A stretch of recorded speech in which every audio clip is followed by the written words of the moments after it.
కాంగ్రెస్ అగ్రనేత రాహుల్ గాంధీ మరోసారి మానవత్వం చాటుకున్నారు. ఆపరేషన్ సింధూర్ సమయంలో తల్లిదండ్రుల్ని కోల్పోయిన 22 మంది పిల్లలను దత్తత తీసుకోవాలని నిర్ణయించుకున్నారు. ఇక అంతేకాదు ఈ చిన్నారులు గ్రాడ్యుయేషన్ పూర్తి చేసే వరకు మరి విద్య, వైద్యం, మౌలిక వసతులకయ్యే ఖర్చులను రాహుల్ గాంధీనే చూసుకోనున్నారు. దీంతో రాహుల్ నిర్ణయంపై ఇప్పుడు సర్వత్రా ప్రశంసలు వెల్లువెత్తుతున్నాయి.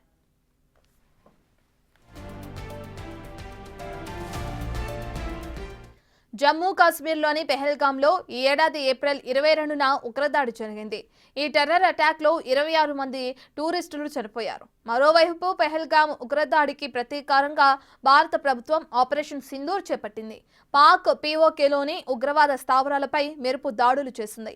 ఈ క్రమంలోనే కాల్పుల విరమణ ఒప్పందాన్ని ఉల్లంఘించి సాధారణ పౌరులే లక్ష్యంగా పాక్ సైన్యం భారీ షెల్లింగ్కు పాల్పడింది.